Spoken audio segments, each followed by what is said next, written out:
todos ustedes. Estamos aquí en Tu Espacio, en TV. Su servidor Raúl Miranda Y Susana Luján, les damos la más cordial bienvenida a este programa muy especial. Así es, un programa muy especial y como saben, pues es un programa que nos están viendo en la plataforma de TV, www.tuespaciotv.com. Así es un lugar donde además de la plataforma, los que no están suscritos pueden disfrutar de la programación cultural, divertida, de todo un poco.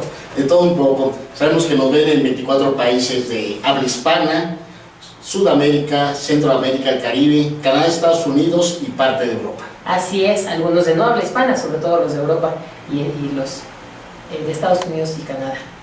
Así es. Bueno, pues vamos a presentar. Nos encontramos aquí, hoy lo comentaba Susana, es un programa muy especial porque vamos a hablar de algo que en ocasiones la gente no lo acepta, la gente puede estar confundida, no sabe qué es. No conoce.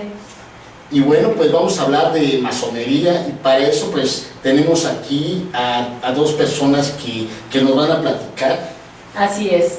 Tenemos a Miguel Jacinto Navarro Estrada, que es el soberano gran comendador de la Fraternidad 33. Bienvenido. Buenas tardes, un gusto estar aquí. El gusto es nuestro. Gracias. Muchas gracias. Y a Gabriel Romero Arano, que es muy respetable y gran maestro, serenísimo, de la Gran Logia Nacional Luz y Progreso del Rito Universal Independiente. Así es, mucho gusto. Muchas gracias por invitarnos aquí a este lugar y poder platicar de lo que es masonería. Y bueno, más que nada empezamos por el principio. ¿Qué es la masonería? Bueno, me gustaría entrar en unos antecedentes, ya que hablar de la masonería es algo muy especial. Por ejemplo, la masonería se divide en dos aspectos. Ahorita vemos qué es la masonería. Se divide en la original, que es la masonería operativa. Se habla de masonería operativa porque eran efectivamente los picapeleros, los constructores, los arquitectos, los ingenieros, que desde un principio se reunían para efectos de llevar a cabo pues una serie de estudios, análisis, programas que en esos entonces no había nada relativo a, pues, ni siquiera escuelas, universidades, no había. No vamos a hablar de internet y cosas por el estilo. Ahora bien, dicen que la masonería se remonta a su origen en los principios de los tiempos, en las tinieblas del tiempo también. ¿Qué quiere decir esto? Que en realidad la masonería, el masón, no tiene una edad definida. ¿Y quién es el masón? El operativo es el constructor.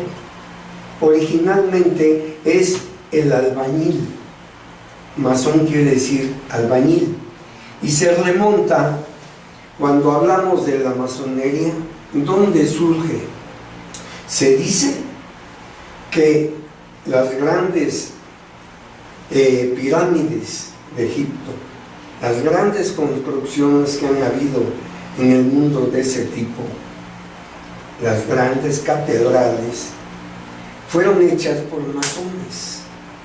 Ahora bien, si hablamos de que, por ejemplo, tenemos las pirámides que están hechas con una gran tecnología que ustedes conocen, una grandiosidad por el tamaño y por toda la ciencia que en sí acumula una pirámide.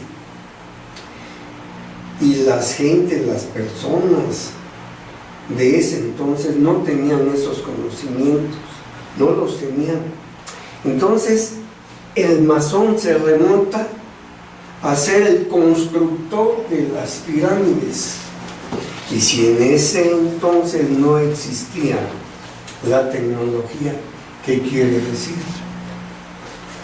Aventurándonos un poco, yo puedo decirles que el masón tiene orígenes extraterrestres. ¿Por qué? Porque si insistimos, si las grandes construcciones, las pirámides, fueran hechas con una serie de tecnología que no existía en ese entonces, pues obviamente que esas grandes pirámides fueron hechas por los masones, pero el masón, una de dos, tenía la asesoría extraterrestre o eran extraterrestres. De ahí de que me aventure yo un poco a decir esta situación. Por el otro lado también tenemos que se remontan al templo de Salomón. Está sustentada la masonería a sus primeros 3 grados, primero, segundo y tercer grado, que es el de aprendiz hasta el grado de maestro, pasando por el de ayudante, por decir, ¿sí?, que es el compañero. Esos 3 grados se están basados en una leyenda, en una mitología, por decir, basada en Irán. Pero esto sucede en el templo de Salomón, cuando se estaba haciendo el templo de Salomón. Entonces quiere decir que el masón también se remonta a Salomón. Pero más adelante todavía dicen que Noé, cuando hizo el arca, obviamente que no tenía la tecnología para hacerlo, y se dice que fue hecho bajo los auspicios de Jehová. Ahora, ¿quién era Jehová? Nosotros hablamos del gran arquitecto del universo. ¿Quién es el gran arquitecto del universo? Como masones, la masonería es universal. Y cuando hablamos del universal, no hablamos de galaxias, ¿no? Hablamos del mundo conocido, hablamos de la Tierra, donde existen continentes, razas, religiones. Entonces, nosotros tenemos que buscar a una deidad, a alguien que sea representativo de un Dios, pero que no tengamos el problema. Por ejemplo, si hablamos de Dios, no vamos a hablar con los árabes, no vamos a hablar con los chinos, con los japoneses, con los hindúes, hablando de Jesucristo, ¿verdad? Por decir, tenemos que buscar a alguien que sea el común denominador religioso, o sea, lo que se llama un deísta, un común denominador religioso, donde todos nos refiramos a ese gran arquitecto del universo dentro de nuestra concepción religiosa como nuestro Dios. Eso puede ser el gran arquitecto del universo. Pero en ese entonces se hablaba de Jehová. ¿Quién era Jehová? Era el Dios de los judíos, un pueblo tribal, pero que de alguna forma introdujo el monoteísmo, ¿no? Sin embargo, cuando hablamos de Jehová, que era pues una personalidad, Dios mítico y hombre. Y podemos entender aquí entonces que Jehová y el gran arquitecto del universo son el mismo. Podemos entender que la masonería surge como una escuela iniciática donde no hay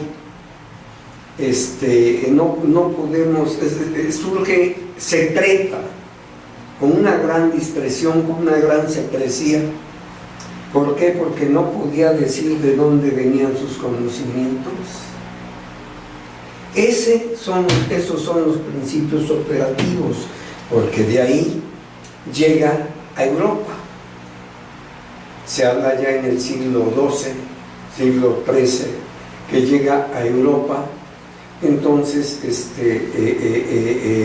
empiezan los constructores que estaban en manos del negocio, por decir, de la construcción, en ciertos grupos religiosos, y ellos empezaron a hacerse un grupo totalmente secreto para llevar a cabo la transmisión de sus conocimientos, que antes no había universidades, como les dije, sino que iba de boca a oído, y se juntaban en lugares muy exclusivos, muy secretos, para que no trascendiera todo lo que hablaban, porque era totalmente secreto para unos cuantos que eran los ingenieros, los arquitectos, que eran los que llevaban toda la tecnología para hacer una gran catedral. Yo quiero saber ahora que se incendió en Notre Dame, ¿no? Esa iglesia que tenía o tiene más de 800 años, fue hecha por masones. Y si nos remontamos a Europa, todas esas grandes construcciones, las grandes iglesias, las grandes catedrales, los grandes palacios, todo eso fueron hechos por masones. De ahí, de que necesariamente pues, se tuvieron que reunir como una especie de gremio, y originalmente esa era la masonería, un grupo agremiado. Esa es la masonería original. Ahora, sobre la masonería especulativa que nace, pues no sé si sí, como no, con todo gusto, gran comentador. La masonería, sí, la masonería operativa era una forma de expresar arte, ¿no? Estamos hablando de la Edad Media, donde la época de los oscurantismos, donde si no hacías algo que fuera religioso, era algo pecaminoso. Entonces, al correr de los años, los príncipes pues se fueron dando cuenta de que había esa forma de expresarse sin tener que estar a la luz del público, a la luz de la gente, a la luz de la iglesia. Entonces, en el año de 1717, 24 de junio, 300 años, vamos a cumplir 302 años de masonería, nace la primer logia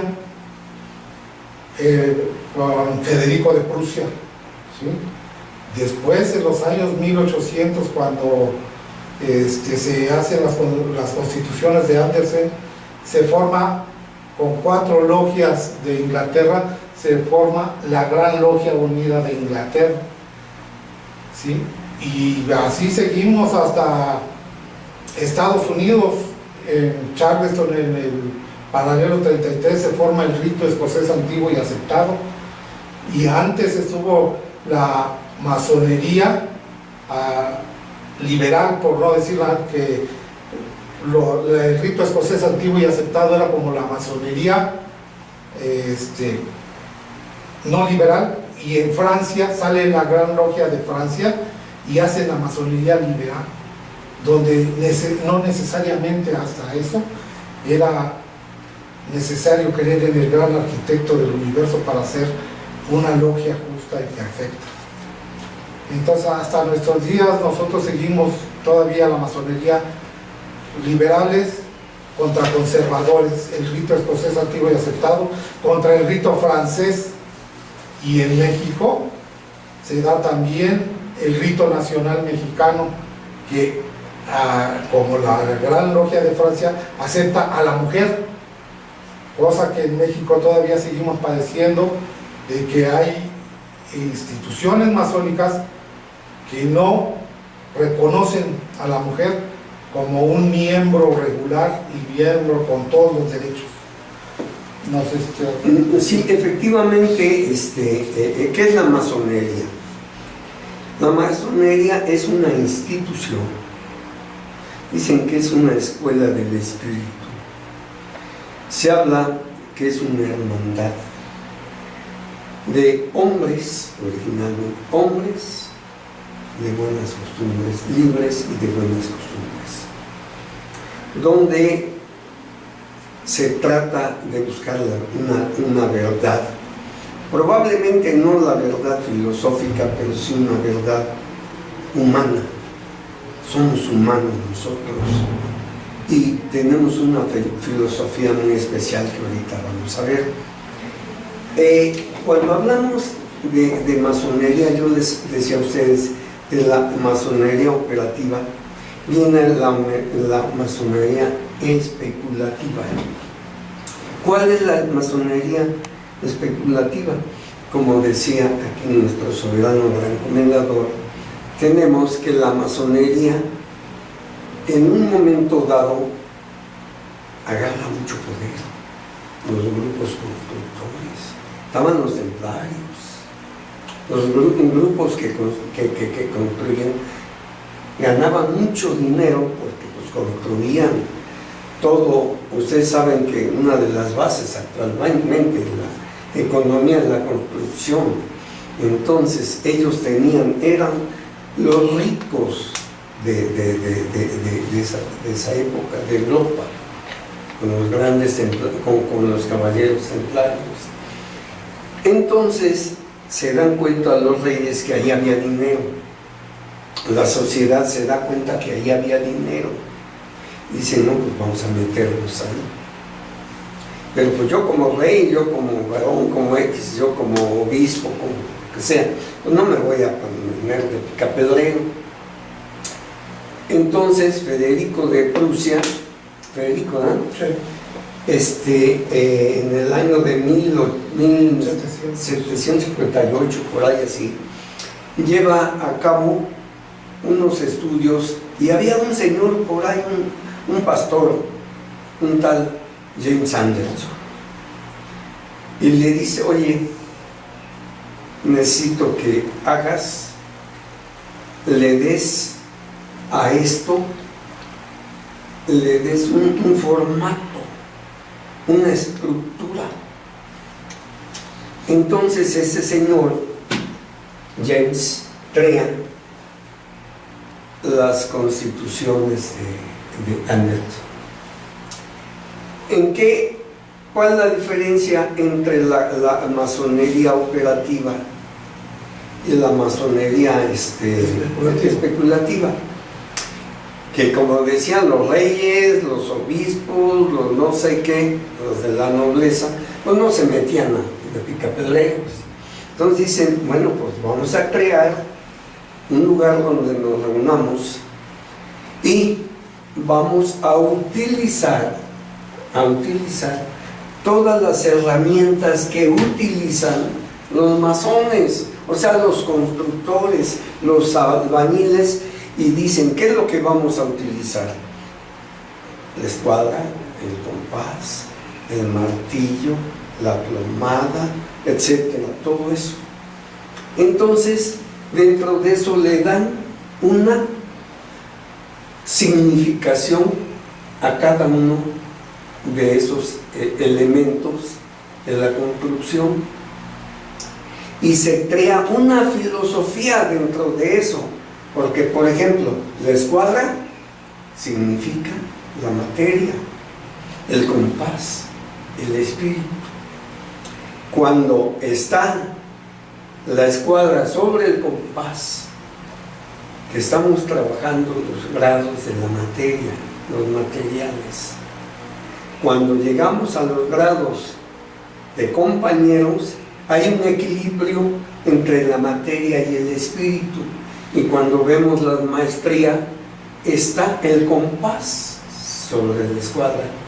Y ahí es donde está el espíritu sobre la materia.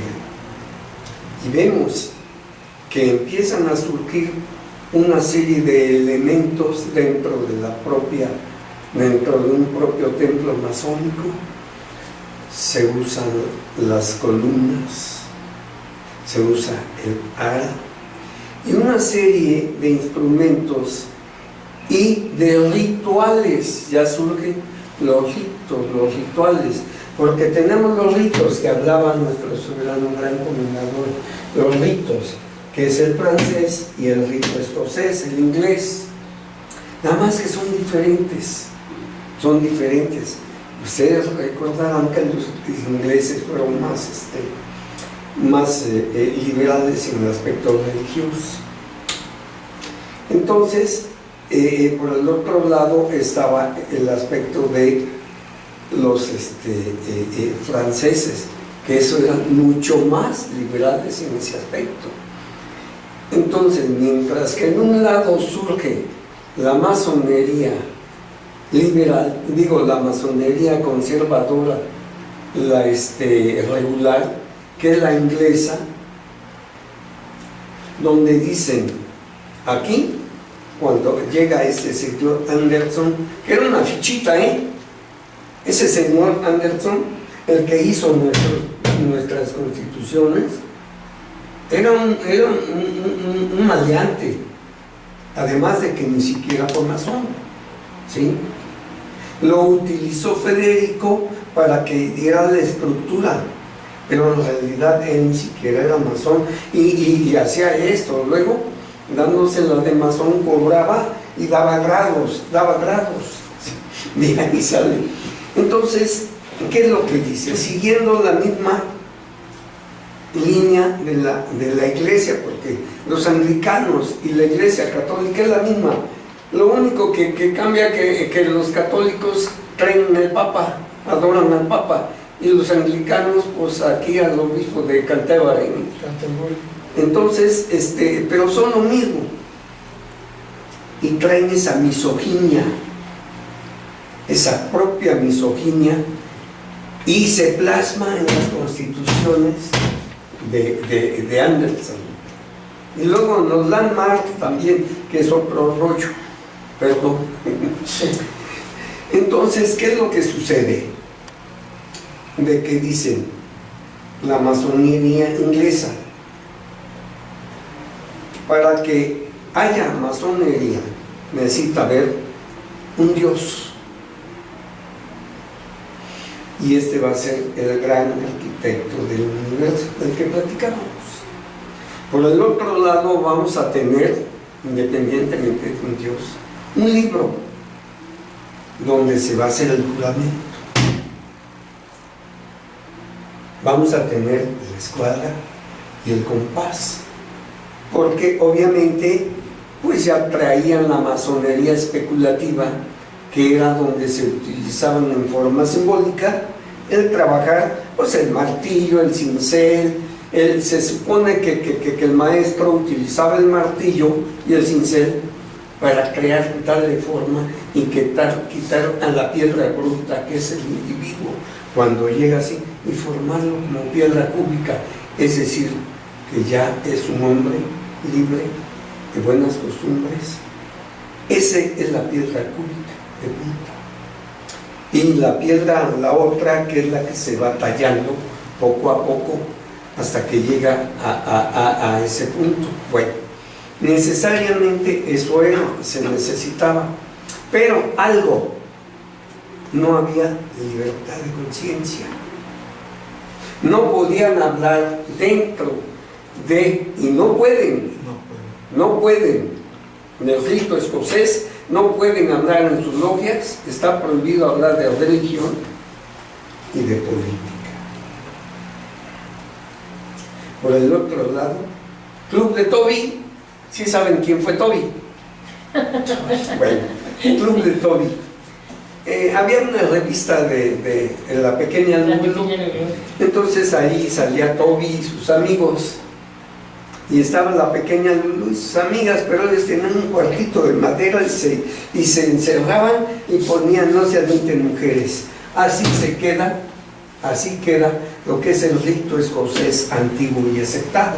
No se admiten mujeres, y hasta la fecha no se admiten.